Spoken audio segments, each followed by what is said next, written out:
Sejarah perkeretaapian di Indonesia adalah perkembangan infrastruktur di bidang transportasi yang penting bagi Indonesia.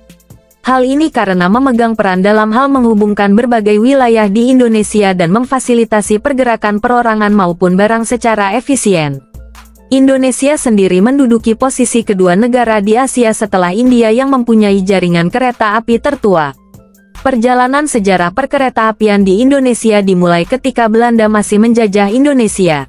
Mengutip dari situs resmi Kementerian Perhubungan Direktorat Jenderal Perkeretaapian, setelah periode tanam paksa tahun 1830 sampai tahun 1850, hasil pertanian di Jawa tidak lagi digunakan sekedar untuk memenuhi kebutuhan sendiri, namun juga untuk pasar internasional. Memang selama masa kolonial, alasan kuat pembangunan jalur kereta api di Indonesia didorong karena adanya kepentingan ekonomi Belanda, seperti pengangkutan hasil-hasil pertanian dan mineral dari daerah-daerah produksi ke pelabuhan-pelabuhan utama. Jalur-jalur kereta api ini juga dimaksudkan untuk memfasilitasi mobilitas administratif, militer, dan perjalanan para pejabat kolonial. Sejarah perkeretaapian di Indonesia dimulai pada tanggal 17 Juni tahun 1864, saat pencangkulan pertama jalur kereta api Semarang-Forstenlanden rute Semarang-Tanggung di Desa Kemijen oleh Gubernur Jenderal Hindia Belanda Mer. L.A.J. Baron Sloot van de Biel. Pembangunannya dilakukan oleh perusahaan swasta Nederlands Indische Spoorwegmaatschappij (NISM) yang dipimpin oleh Ir.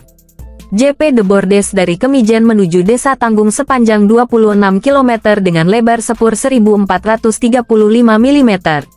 Ruas jalan ini akhirnya dibuka untuk angkutan umum pada Sabtu, tanggal 10 Agustus tahun 1867. Kemudian, pada tanggal 8 April tahun 1875, pemerintah Hindia Belanda membangun jalur kereta api negara melalui perusahaan milik negara Staatspoorwegen SS. Rute pertama SS meliputi Surabaya, Pasuruan, Malang.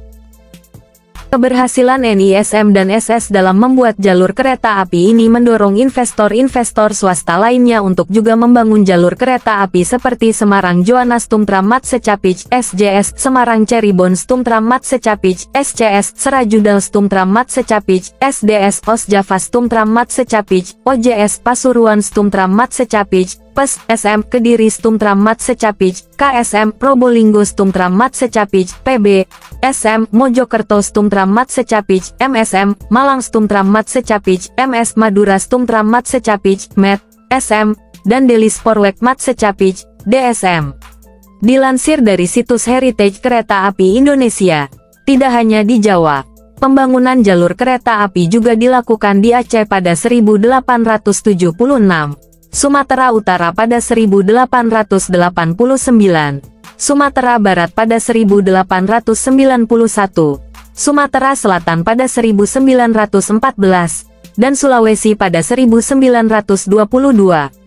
Sedangkan di Kalimantan, Bali, dan Lombok hanya dilakukan studi mengenai kemungkinan pemasangan jalan rel, namun belum sampai ke tahap pembangunan.